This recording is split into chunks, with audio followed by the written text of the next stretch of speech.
Welcome to Moments with Marianne. This is your host, Marianne Pestana. And we're here today with special guest, Dr. Efrat Shokef, who's here to share with us her new book, The Promise We Made, 3 Universal Soul Promises We Made to Our Children. Near-death experience and the parenting teachings it invites. So have you ever wondered about the profound spiritual connection between you and your children? Well, today's guest is going to share with us just that. So Dr. Efrat Shokef received her degree from the Israeli Institute of Technology in Social Organizational Psychology and is a Fulbright alumni. She was profoundly transformed by a near-fatal car crash and simultaneously near-death experience.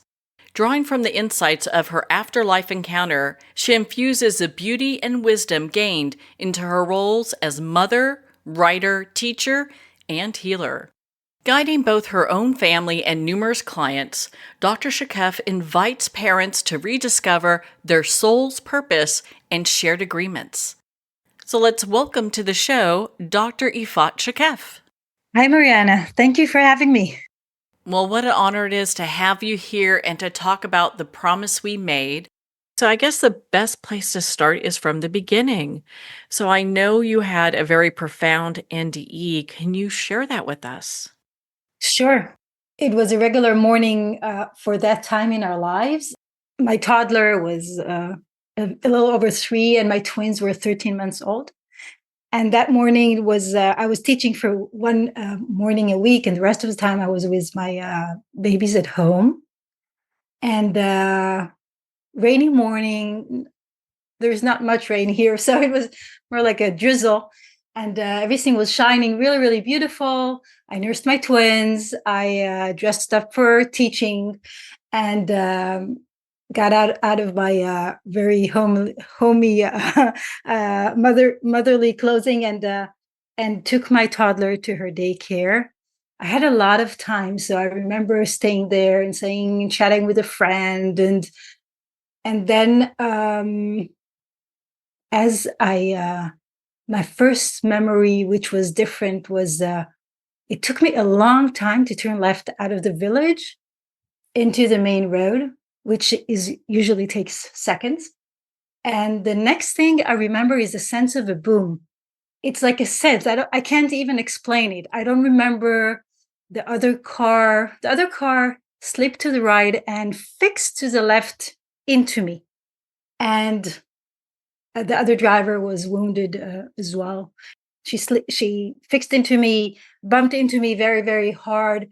Really serious car crash. I don't remember any of it. My car slipped, turned around. Again, nothing. All I remember, immediately after that sense of something coming, I was out of my body in the most beautiful place I've ever visited. Far away from everything that was happening locally, physically on Earth. And at first, I was just floating in luminosity, brightness, melting into something I did not remember. Was so beautiful, but at the same time, I knew it was familiar, like contradictory feeling. I was excited. I was curious. I was just surrendering to everything that was happening to me as if it was new, but it wasn't new. And this sense of luminosity just holding me like really soft white clouds and brightness, and at some point turned into floating. And I was floating forward. And I remember not many, but a few vague other beings floating around me, with me, forward. I had no idea where I was floating to. I was just floating because that's what everyone was doing. And the sense was so expanding and embraced and loved that finding words to express this. Even although I wrote about it and I shared about it, I never find the right words. I'm just thrown into this experience, this energetic memory I have in my body. It was both, there was both really expanding, amazing quietness and silence, but it wasn't in the silence of a void. It wasn't empty. It was whole. And in the very, very distant, I remember hearing a very, very delicate sound of bells, of like, or maybe the music of a harp. And I'm not sure if it was actually happening or if it was my sense, my inner music playing, because everything was, it was sacred stillness, calmness as I never felt before. I did manage to bring this calmness back to me after I anchored the experience, but I don't remember feeling it in my human physical form before that.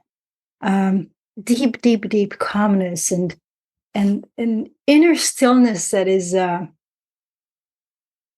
just opens the possibility for everything. Another thing that was happening to me as I entered this luminous field and was floating forward is that every piece of judgment just melted, and a door to self-love, self-acceptance, being accepted as I am, being perfect as I am, opened. Again, it wasn't, these were not mental processes as I'm trying to, when I'm sharing with you now. It was a sense of energetic feeling, a feeling I still hold in my sense, in my cells. And so I was floating and melting into this bright, luminous, loving surrounding. I use the word bright, but it would dazzle us, and we can't see this brightness with our physical human eyes. It's too much. But in upper worlds, in other dimensions, it's just it is what it is. It is love out of love, brightness out of brightness, light out of light. We don't need that contradictory like darkness or grayness to create that luminosity when we're there. The other floating beings, which I later understood were souls that continued on, and it was their time to leave, were met by various beings that came to embrace them and meet them. Some of them had a more human shape. Others were very tall or very luminous. And I remember one that was really round, just a piece of energy, just the quantum of energy it was. And these were really embracing and loving meetings of either the soul family, souls that were with those beings in this lifetime, and higher guidance. I was just happy to watch. I wasn't thinking about anything about what was happening to my body on earth or anything. Myself just dissolved. I was just in the now, and it was just a beautiful scene, which is also very comforting in retrospect, understanding that it is going home when we leave our body. Dying is nice, maybe everything that is around it, not so much. The pain, the illness, staying here on earth and missing the ones who left. But the actual dying is really beautiful, and the level of embracement is amazing. Amazing. There is so much love and acceptance and non-judgment there that I'm sharing this with you, and I have tears in my eyes. It's just so beautiful. at some point, those beings that were floating with me and those that came forward and embraced them continued forward, and I got stuck. I couldn't float forward. There was some barrier that was not allowing, I could not cross. And again, I wasn't occupied what it is and why are they going forward and why nobody's meeting me at that point. But it was what it was.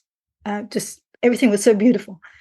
And then being, I noticed that someone is coming closer towards me in a very direct line. And at those moments, and when I first started working with what it felt like the energy of my grandfather, the father of my father. He passed away when I was 9. I loved him dearly. We had an amazing connection. He was the most creative, happy person. He had a very difficult life. He was a Holocaust survivor, but he was just, he loved me. And I remember having that sense of love awaken within me, and knowing that I know this being coming forward. And it was, there's no speaking. You don't speak with words. There is speaking of energy. It's not even a telepathic thoughts. It's just communication of energy. And maybe that's where the seed for the first promise truth came to be. Everything is as it is. It's expressed in the communication. Later on in the processes, I reconnected to my higher guidance. And I sometimes wonder, and I never got a real clear answer, but I never asked my guidance. Was it my grandfather or was it my higher guidance who took the form of my grandfather and our memories to make the meeting and the everything that needed to take place there more comforting and possible for me, so that I would feel safe and loved. And I wonder, because it's I know that frequency. And that is a frequency of my higher guidance, and my higher guidance that I work with now is not my grandfather. So, but that was my experience. At that time, I thought it was my grandfather, and I just opened up. And after the exchange of love in our energetic communication, that being who I thought was my grandfather at the time, invited me to stand on a very white, large, shimmering balcony and view humanity. I guess that's the way to put it. It's like the earth was moving below us, and at times maybe it was the balcony moving above places in earth. Sometimes we came closer to see what was happening. Sometimes it was more a higher perspective, like the perspective of a large bird. And sometimes it was even with additional planets and even a greater perspective of what was going on. And some of it was amazing to see the alternatives and choices and the manifestation of soul journeys within human life. And a lot of it was also very, very, very sad to see the noise as humans we need to deal with, and the confusion so many souls encounter instead of walking their paths. And when they do have opportunities, but they don't see the opportunities, it's like this being forced to the human body, and they forget that they can be both, and they can be a weaved spiritual human being, and you don't have to adhere to every dense material thought forms, action forms, behaviors, choices. there was a lot of pieces about children. Only later I understood that's part of my mission, to bring those invitations to allow our children to be who they are. That came only later. But I was viewing also a lot of places on Earth, and encounters and options that are related to how we raise our children. And at some point, it felt like days. It was too much information. I was just observing the invitation to understand humanity. I'm still not sure I do, but it was definitely something that opened my perspective, changed my perspective forever, gave me answers to questions I was never aware I asked, brought me back open to my spiritual sense, which I still needed to integrate, but it opened up. And then after a while, again, it felt like days, but it was only a few minutes in earthly time. Who I saw at the time was my grandfather, said that it wasn't my time and that I need to return. I wasn't asked. Maybe I wanted to stay there. I can easily see, if I was given the choice, how I would have taken that exit point and maybe left. But I had a mission to accomplish on Earth. I wanted to be my daughter's mother. And as he said that, was an energetic communication of love, I was already floating back into my broken body that experienced multiple injuries, was bleeding, in a very bad, I was in a very bad situation. So that's my near-death experience. Well, thank you for sharing that with us. And as you were coming back, did you see other people coming back too, or was it just like almost instantaneous experience for you? It was an instantaneous experience for me, and I did not see other people coming back. And when I was also floating forward in those initial moments, I didn't see anyone else that could not move forward like I did. I think that's the first time I've ever heard of that experience, almost like a shared death experience in many ways, where you're seeing other people make that crossover.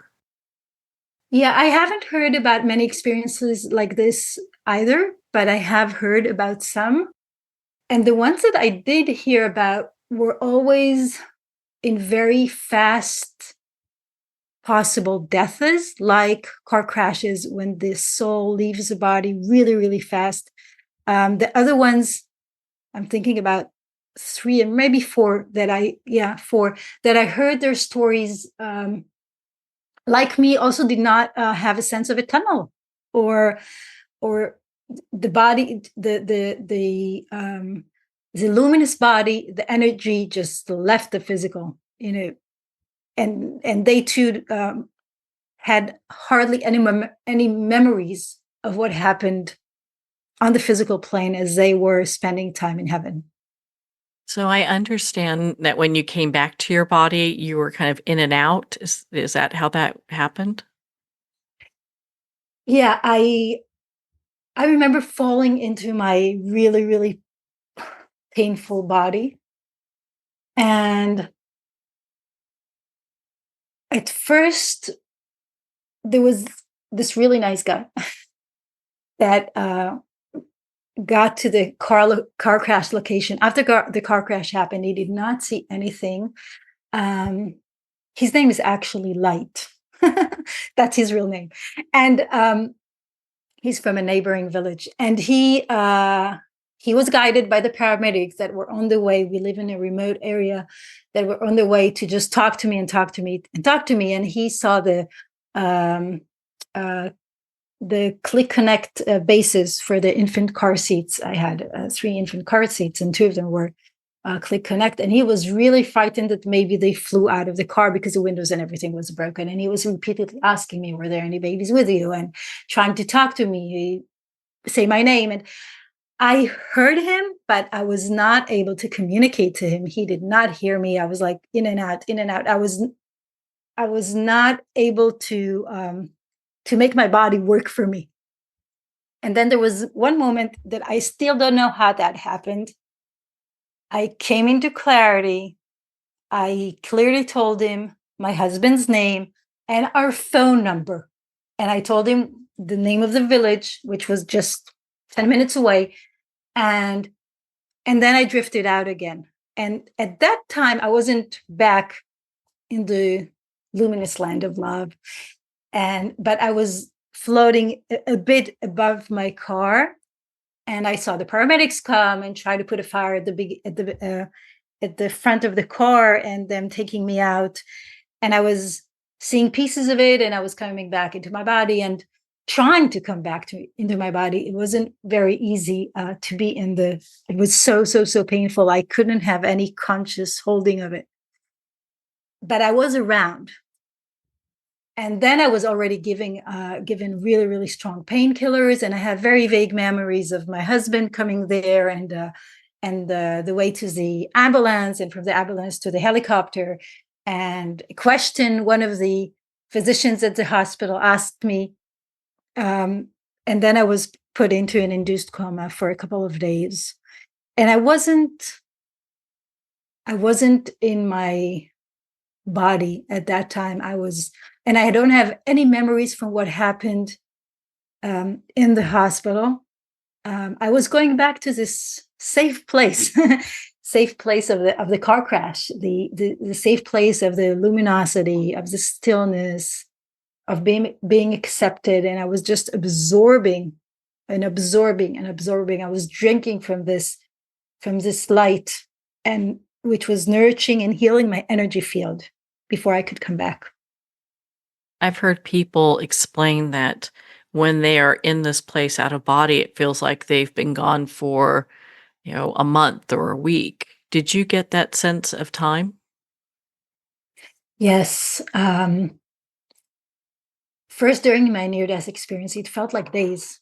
I saw the day end and the sunrise and the sunset and the sunrise, and we were in another place around Earth, and we saw the sun from different angles. And then I was back, and it was only a few minutes. So that was one piece of a very different sense of time. And then when I woke up in the hospital, when they put the anesthesia down and gave me a chance to wake up, I was then put again and again. And a few times during that time, there were some medical procedures that were almost not successful. And I almost died again, and I almost died again. But I received that information later. But a lot happened during those few days. And I felt like I've been away for months. I had no sense of time. I had no sense of how many days passed, what happened. I didn't even know I was in a car crash until a friend told me, "You're in a car crash," like a number of repeated times, and the date and the time and what happened and how old I am. And all those pieces of information just took, all those pieces of information that we use to construct time as humans had no meaning at all. And as I was still with really, really strong painkillers for a while, and in the hospital, I completely lost the sense of time. And it took me a while until I found that integration of being in human time, physical matter, and still being able, which I can still do now, live outside of time and explore the multidimensionality as we talk, for example. So, At what point during this experience did you come across the 3 universal soul promises we make to our children? so I think the seeds were planted during my near-death experience while I was, based on what I saw. And especially the one about truth, knowing my own truth, because I was during the near-death experience, I was stripping from all kinds of what makes you good or not good, and learning, again, not mentally, but energetically, to accept myself as I am and to embrace my own essence. Integrate, then I came back to a broken body, a long process of physical reorganization and healing. I had a multiple injuries, which means injuries in all kinds of body parts all over. I needed to learn how to walk again. I needed to learn how to eat again. So many basic functions like a baby. I was really dependent. And at the same time, I was integrating what happened. It took me a while until I could talk about the near-death experience. I found those people which I could share a little bit about it and wouldn't just want to know about the afterlife or jump to all kinds of conclusions. And as I was integrating those pieces, and as I was integrating what love is, and another thing that was happening in parallel is that I was not participating in any of the caretaking of my daughters. I was sitting on the couch if it was a good moment, and I was in bed if it was a bad moment by the time I was home, or I was in physiotherapy or in other operations and weeks in the hospital. And I was looking, I needed to know what would make me their mother, what makes me their mother beyond the doing, which I was not doing. Through this integration and through the integration of what love is, even asking the question, what is love? Recognizing that the fact that I gave birth to them and did so much doing before, which is no judgment, no self-judgment about that. When you have 3 babies, you have a lot of laundry, you have a lot of feeding to do or organizing the house. It's part of the fun and the beauty. As I was integrating everything, all those threads of what happened in the near-death experience, what does it mean? Why do I know the things that I know and never asked about? Reorganizing my body, searching for the way to define myself for myself, not even for others. Those understandings came into form.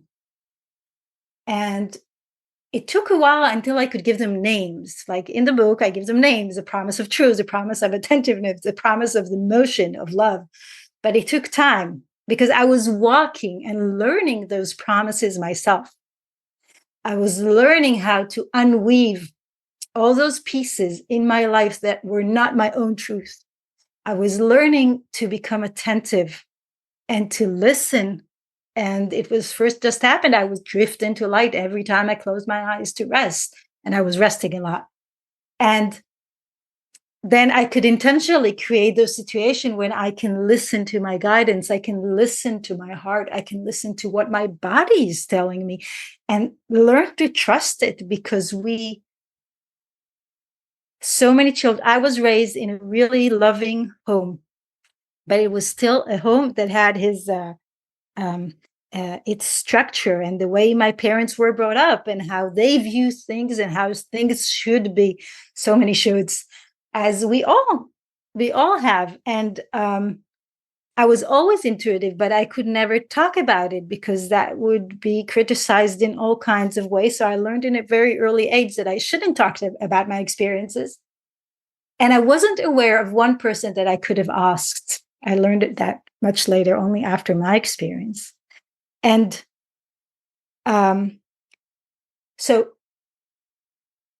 I needed to walk through these. I needed to learn how to be attentive. I needed to understand why attentiveness and making room for listening and observe how we take that away from our children in the most innocent and good-willed intentions and actions we do as parents.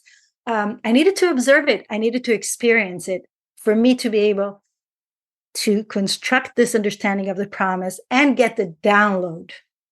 I don't share the download in the book with the words that it came. I share it in my own words, but I needed to understand this. I needed to take apart my own truths and understand that when I have those soul moments, which I refer to in the promise of motion, because the promises do weave in all together.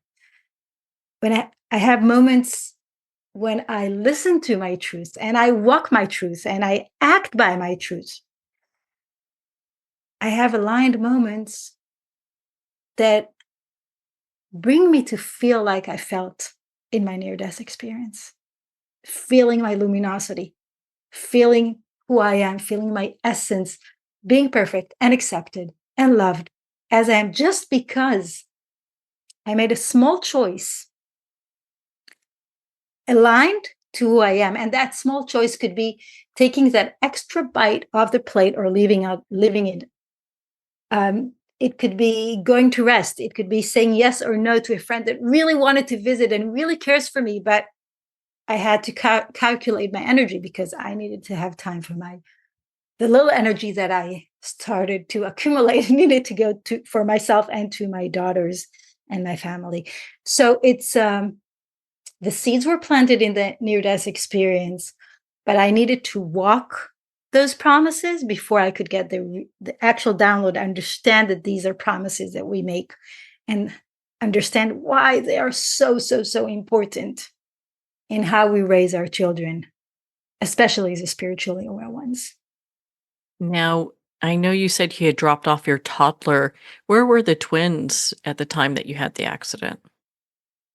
The twins were at home with my mom. I was mostly home with them. I wasn't working a lot of hours at that time. So just before I left for work, she came over and the twins were with her at home. Luckily, my husband was home as well. So when he got the phone call, he just told her what happened, that he doesn't know exactly the details and that he would update her. He didn't even kiss the twins, and he just drove to the location of the car crash and joined me.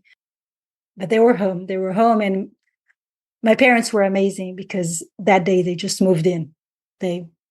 My father packed their stuff. He picked up my toddler at noon, and he came back home, and they were here for a few months with us, with my family. I wasn't here, but with my husband and my daughters, became second parents. Well, what a blessing they are, my goodness, to have that relationship and to have them there to step in and really be there to help. An amazing blessing.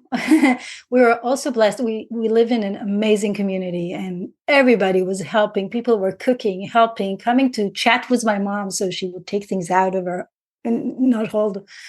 And our extended family, it's a very community-based culture, and we were really, really blessed. It was a reminder, and I think this is true for so many people, but we sadly need those extreme experiences to be reminded that we are loved and that we are not alone.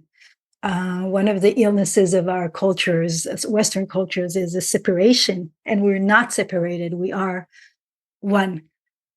Another amazing piece was that as I was, my parents were here, and it wasn't easy. Once I came back home from the hospital, it wasn't easy. It wasn't easy on them. They left their jobs, left everything in their lives, and were just devoted to only my three daughters, and barely had any time with the other grandchildren. And as I was exploring and realizing that I'm spiritual, I have a spirit, and I'm energy, and I was realizing that my daughters were on a journey. One of the toughest pieces about that was also realizing that if I'm on a journey, and my husband is, that was an easy piece, and my daughters are on a journey, and everyone on it is on a journey, that so are my parents. And in the book, The Promise We Made, I actually offer an exercise inviting readers to observe their parents' luminosity, assuming they get explicit permission. And I explain about it in the book. And there's also an audio that readers can download through my website to make it easier to have like a guided meditation. And I think that's a really important piece, because we look at our children, but again, we're one, and it's a whole system. And my understanding of my parents' luminosity and their journey completely changed our relationship. We had a very good relationship before that, but something about the reciprocity, the mutual acceptance, the ability to grow together, changed, deeply transformed. And I'm really grateful for that. Really, really grateful for that. I feel I chose well in choosing them as my parents. I'm very grateful for them. How long would you say it has taken, or is it still taking you time to integrate the lessons that you had from your near-death experience? I think it took me, there was a very major shift for me about 5 years after the car crash and the near-death experience. I was integrating the whole time. Those 5 years were really, really trying to figure things out, trying to understand, learning that there is something called a near-death experience and that it's so common and that people experience it. I didn't know that before that. And so I think it was about 5 years of really massive integration.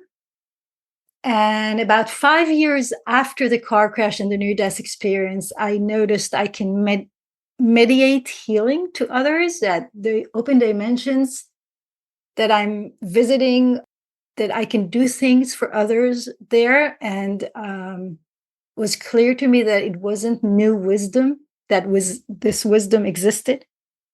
And that led me to study shamanic practices. And that brought a lot of order and understanding to how I can use my healing abilities.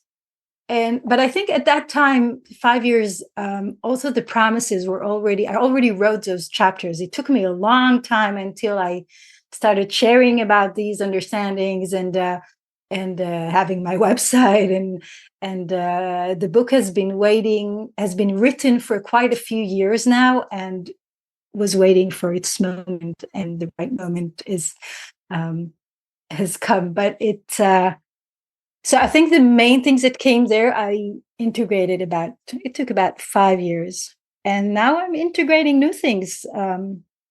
There are additional universal promises I am asked to share, and I hope that will happen soon, helping us guide our children to embrace their humanity and become co-creators. So with the healing work that you do, are you able to get back into that place that you felt when you were out of body? And does that help for you to be able to connect, to your higher self or to all that is, to be able to do the healing work you do? Oh, definitely. Because what happened in the NDE was that gates to many other dimensions just opened for me. So when I mediate healing and using shamanic practices, I kind of go on a journey. So when we learn shamanic tools, are like specific maps. You go to specific locations. I don't go to those places. I go to other places, which I know a lot of others do as well. I've learned that a long time, but along with my work. But I go back to various healing dimensions, some of which I also experienced in my near-death experience, and observe. So it's and I also think that the near-death experience and the perspective of what does it mean to die? What does it mean? What is our journey about? And knowing it firsthand experience. And it's a knowing. It's not believing. It's not remembering. It's not studying about. It's a knowing I carry. Really, really helps me be non-judgmental to my clients and see them where they are and reflect their luminosity as I do my best. So I think a lot of what I am able to do is because of the near-death experience. Everything I learned and I'm still learning gives it structure and helps me feel confident in how to offer it, how to talk about it, how to the steps maybe. But that's all structure around an ability that opened up in the near-death experience.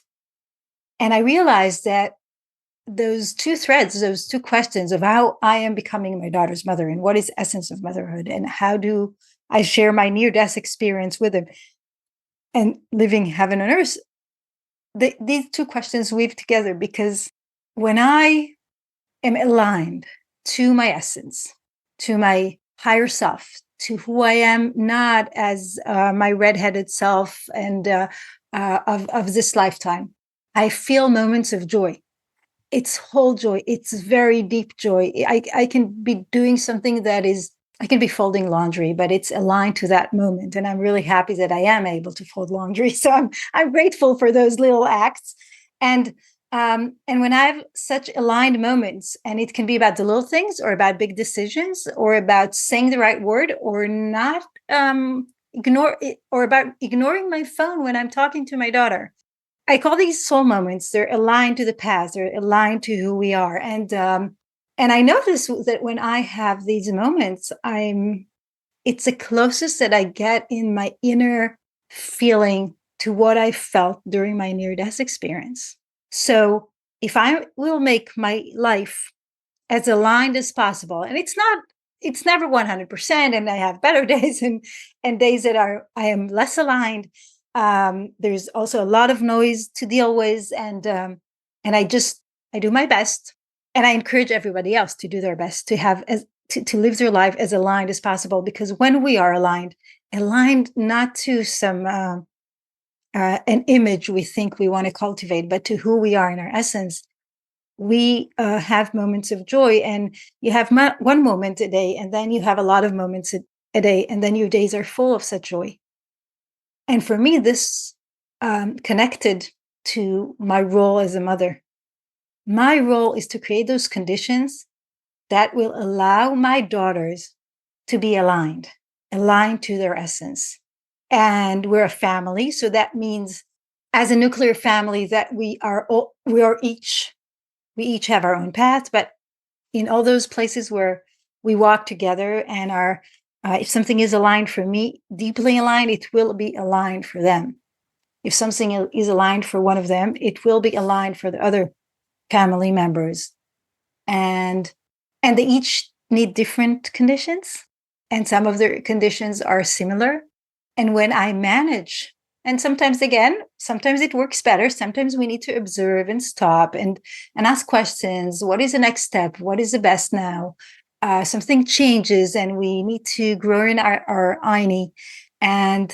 But when they have those aligned moments, a lot of soul moments in their days, I can see the joy in their eyes. I can see the joy in what they're doing. And it's giving them tools to walk life in a way that is aligned to their own truths.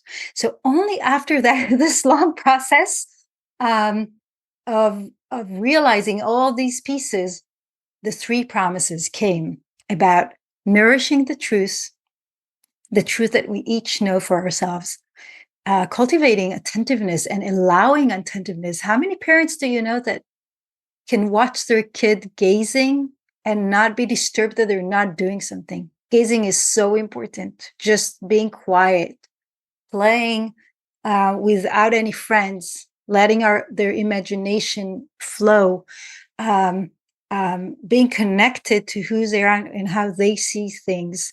So attentiveness and truth, these are 2 promises, and they come together because without being attentive, we can't hear our truths. But as parents in the modern Western world, we distract our children from their truths in a very, very early stage. And then they end up as adults, like many of us that are searching for this. Who am I? What do I like to eat? What do I like to do? How do I like to serve in the world? What lessons did I came here to learn? And I haven't done that yet.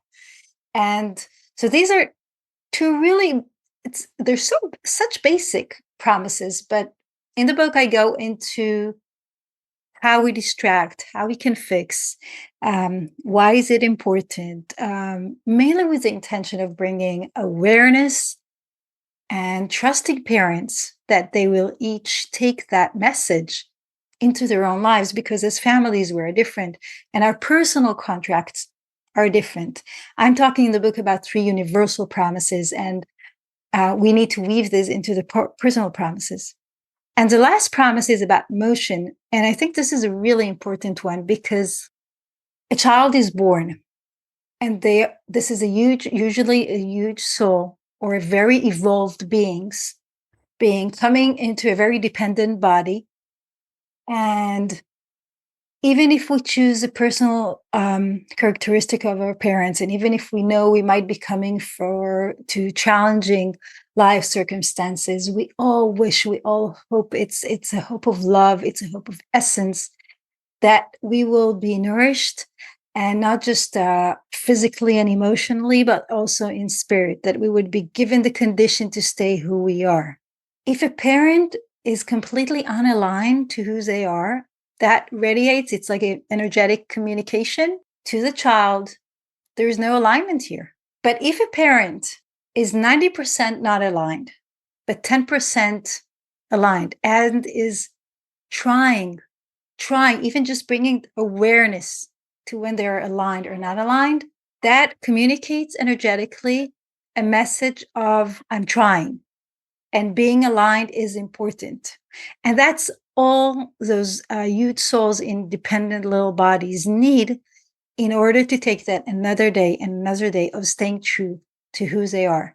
And I guess that's our goal. Imagine a world where all children are aligned to their essence. All teens and adults are growing up to be aligned to their essence. And there's so much noise around, but I know in my heart it is possible. So these are the 3 promises and how they came to be downloaded after a long process of integration and a lot of practicing walking my talk. Everything I share in my book, that's how I live. That's how I'm sharing the book only after I really, really experimented it with everything and with guiding my clients. So during this time of integration, how long would you say that it's taken to integrate these universal soul promises? They were downloaded, I guess, about 4 or 5 years after the car crash, when I was already accepting and walking and talking about energy and started to also explore the dimensions that opened to me to mediate healing to others.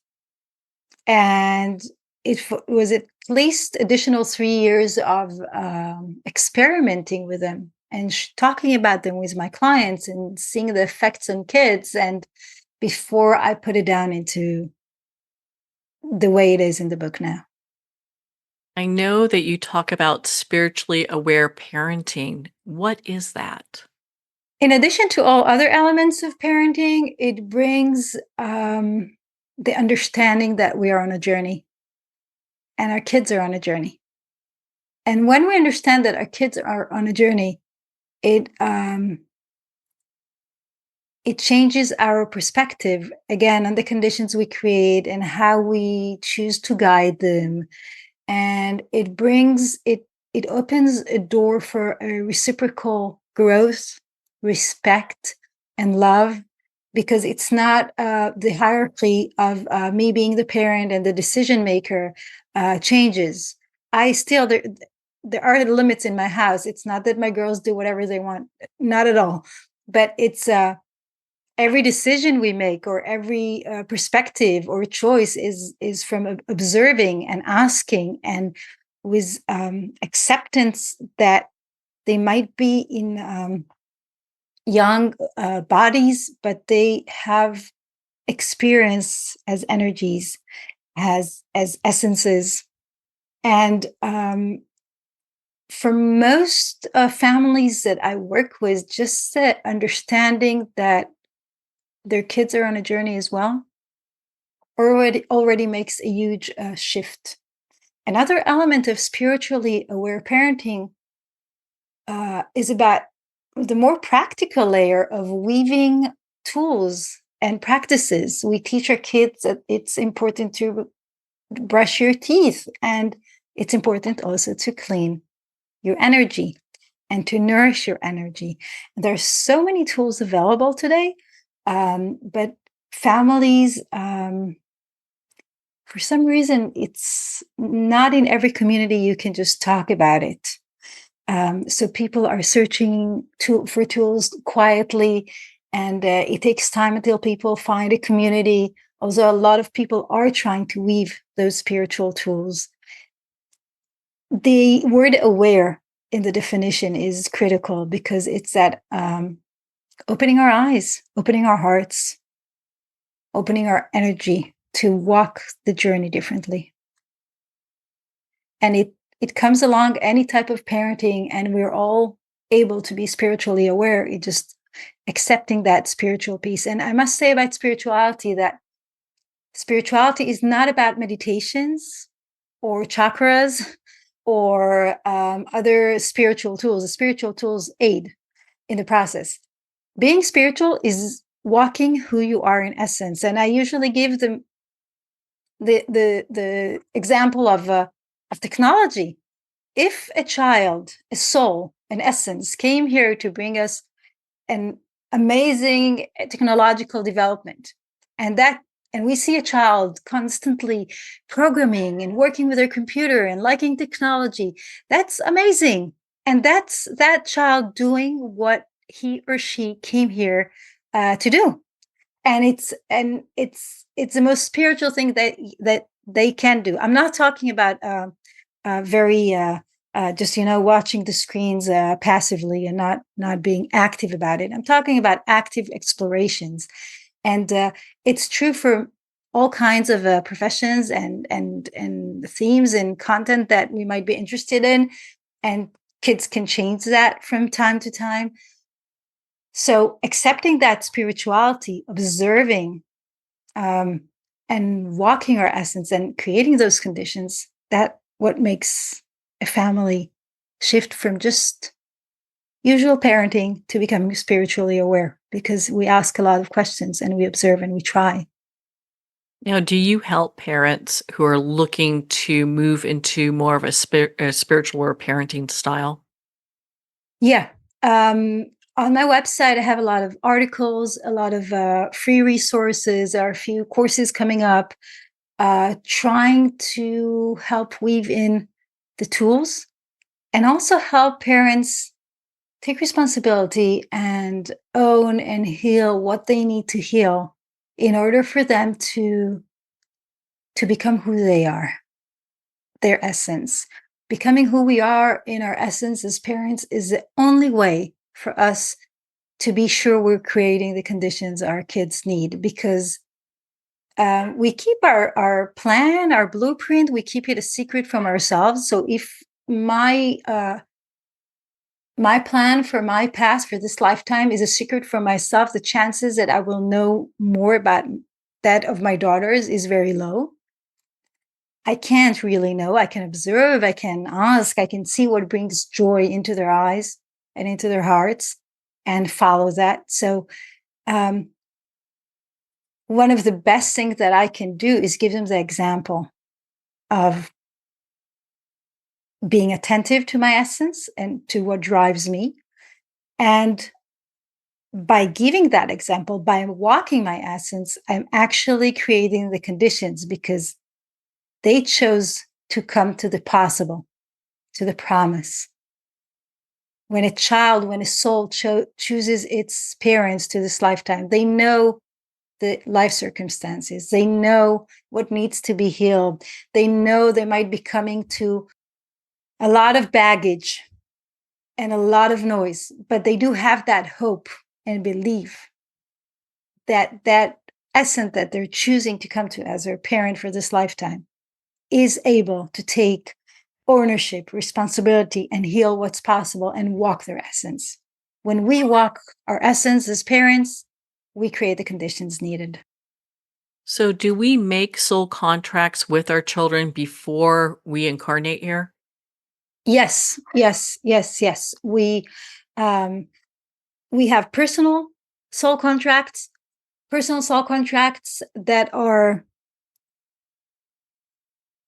the parent's personality, life circumstances, personal soul contract that outline the invitations for the learnings and the teachings and the service and the growth that soul wishes to go through. And also it's also about a lot of about interactions and relationships between souls and things we might want to resolve. Those are personal. And my book is not so much about the personal, but about the universal soul promises, which are contracts and agreements we make with our children before they ever come to us. It's inherent in the choice. Now, is the soul contracts, the 3 universal soul promises that we talked about, or are these different for every child? These are similar to every child. These are universal. The promise of truth, the promise of attentiveness, and the promise of the motion of love are expectations that each soul and each being that are born into our world expect from their parents or the significant adults that are going to be raising them. So, what are some of the common challenges you see parents struggle with as they become more spiritually aware in their parenting style? The most common challenge is about language. Many adults don't walk with the energetic, spiritual language that they need. So it's not just about opening their hearts and eyes and understanding something. Just like it was hard for me to understand that my daughters are on a journey, it's hard for many other parents. But then, even after they cross that bridge and understand and wish to evolve and guide their children, inviting a child to sit for meditation, talking about nourishing their energy, it's a really big challenge for many, many parents. And I usually encourage those with young children, start as young as possible. Mostly as soon as we open that door, our kids feel relieved that they can talk about about the unseen, about the energies that they sense, about their experiences. It's us adults that are challenged. So that's one, the language. That's one of the greatest challenges families face. And another big challenge is about communities. Finding those families that speaks the same language as we do energetically, that understand our perspective to parenting. It doesn't mean that we will parent the same. It's just that perspective and observation of how we look at things and how we choose to evolve and what guides our choices. And there are so many families out there that are spiritually aware, but are not familiar or are not aware that their neighborhood, that their neighbors are exploring the same themes, or another child in their in the kindergarten or daycare or school. And the only way to find that community is by talking about it yourself. So you need to be open and say, I'm exploring, I'm wondering. No declarations, just being present and showing up with the themes. And I often give this advice to my clients, and it doesn't take long until I get a phone call or receive a message telling me, oh, I talked about it, and then this mom said, and this mom said, and this mom said, and suddenly there is a group communicating about it. And then kids can meet for meditations or journeying together. And this piece of community is really, really important, because most of these spiritually aware children don't necessarily need audience or a group to explore their inner escape and to fly and journey into other dimensions. But knowing other kids that are like them is really, really significant in giving them permission to stay who they are in a world that constantly puts the emphasis on the outside, on the looks, and not about who people are inside. Thank you for sharing that. I think nowadays, parents are so overwhelmed with everything that is on our plate. I mean, they've got school activities. There's all these things that children are involved in and working, and some parents go to school. So being away can mean a lot of different things. Yes, being away can mean a lot of different things. And there are often situations when, let's take an example. If a mom is also the caregiver of her parents or somebody else, then she might be present, but she's preoccupied. And that also takes us away from observing, from engaging, from being with our children. But I also feel that a lot of those demands that we feel we have as parents are based on perspective and on choices. When we made it, we are a homeschooling family, a home educating family. There are all kinds of terms for that. And when we made that choice to leave the school system and to have our girls at home and study at home and participate in homeschooling groups and activities, a friend told me that that would require unraveling and taking apart every social perception that I held from what is school about. Do children need to learn mathematics? Do children need to learn arts? Do children, what age must they read properly? Or even asking, do they need to read properly? Is being in the forest all day right or wrong? And when a lot of our answers came back to yes, mathematics is important, and there are all kinds of elements in that belief system that we broke down and we chose differently. Do children need all that after school curriculum? Will children miss out if they're not in a sport group? Do children need to be active all the time? Do children need a lot of friends? What is better, being popular and being part of a group and being invited to all the parties? Or maybe having 2 or 3 good soul friends that truly love you for who you are? And a lot of those social definitions, educational definitions, parenting definitions, what is right, what is wrong, what is needed, is not the parents. It's like those limiting beliefs coming from the outside. Now, we all walk with them. We all internalize them. That's how we grew up. That's how our social environment operates, and order in the social environment is important. But many of those perceptions, they're old paradigm. They do not nourish spiritually aware children. Competition, for example. Some kids are more competitive than others. Competition is nourished in the Western modern world. Is it really the right way to go? Not in my personal experience and opinion. Some kids need that comparison in order to evaluate themselves. Most children flourish much more in a cooperative environment. There is a trend of cooperative games. And there is a reason why these games, board games, are so successful and why people like them, because it makes kids happy. And all kids can win the game. And all kids can get into accomplishments. And there is that piece of competition is out of the game or very minimal. So yes, there are a lot of demands. And for many families, these demands are about putting food on their table. And that makes things very, very challenging and hard.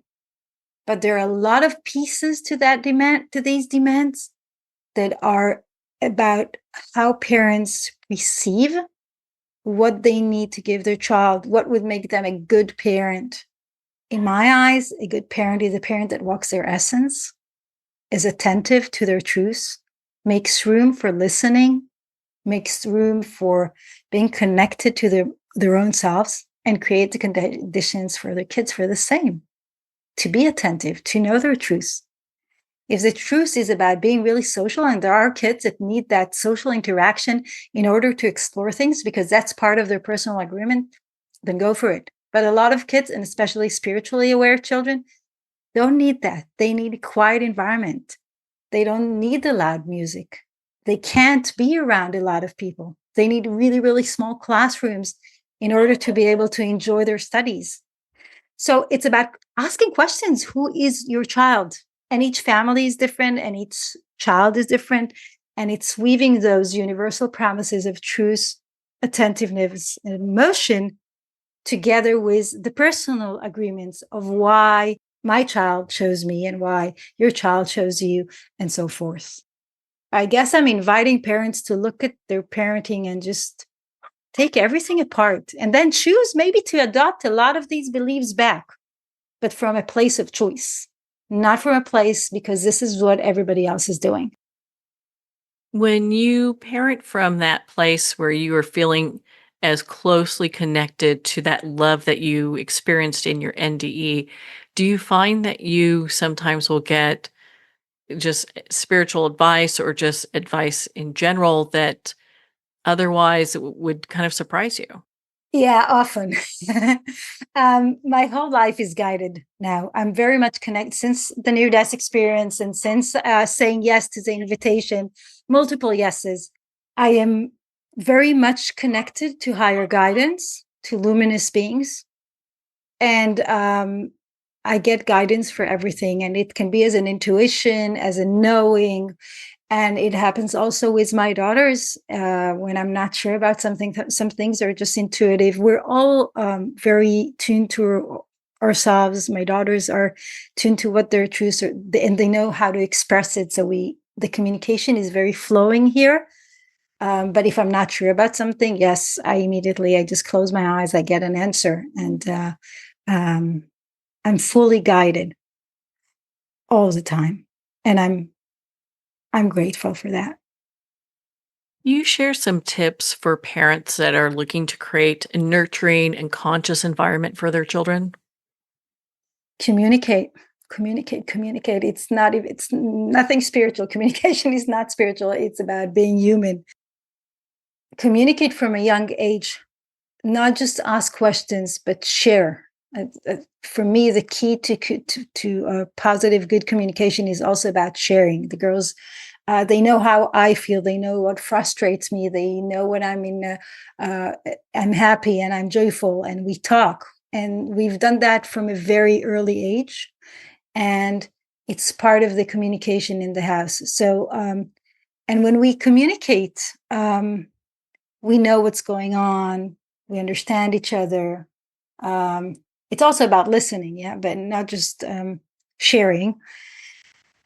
I had a parent once who just shared and shared and shared, and she didn't understand why her kids are not sharing back, but because you have to listen as well. And you need time.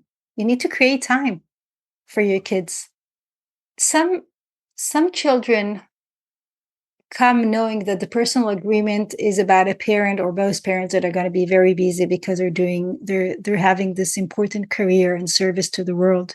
But most children do expect to have at least one adult that would actually be attentive to their needs and be present for them. I think it's such a blessing if we can show up and be that person who's attentive and tuned into our children, that we can really be there for them to help them on their own spiritual journey. Yeah, and it doesn't have to be the mom or dad or biological mom or dad. It's sometimes just an adult in the area. A teacher sometimes is the one that reflects that luminosity back to the children. And when we do that, we also walk our own essence.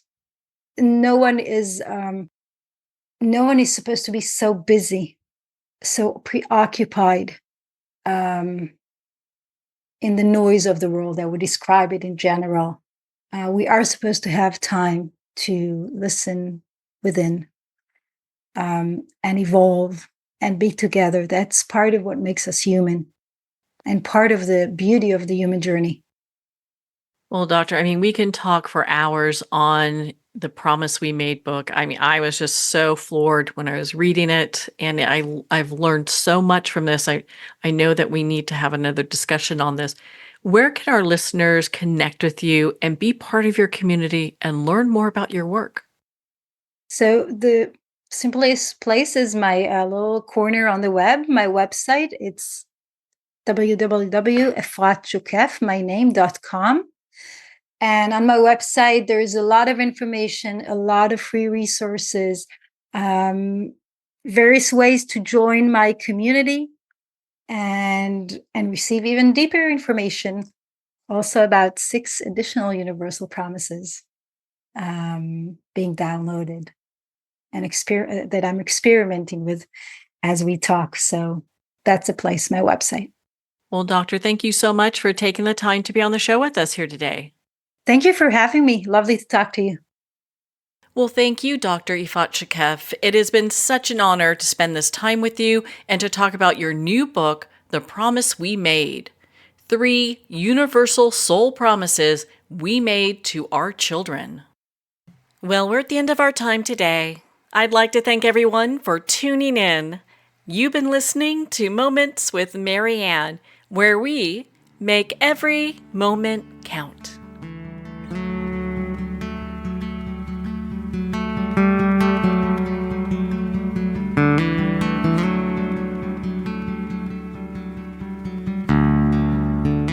In a single moment, your life can change. Moments with Marianne is a transformative hour that covers an endless array of topics with the best of the best. Her guests are leaders in their fields, ranging from inspirational authors, top industry leaders, and business and spiritual entrepreneurs. Each guest is gifted and a true visionary, a recognized leader in her own work, and while teaching others to develop, refocus, and grow, Marianne will bring the best guest and sometimes a special surprise. Don't miss this. You never know just which moment will change your life forever. Make sure to tune in and visit momentswithmarianne.com for more information.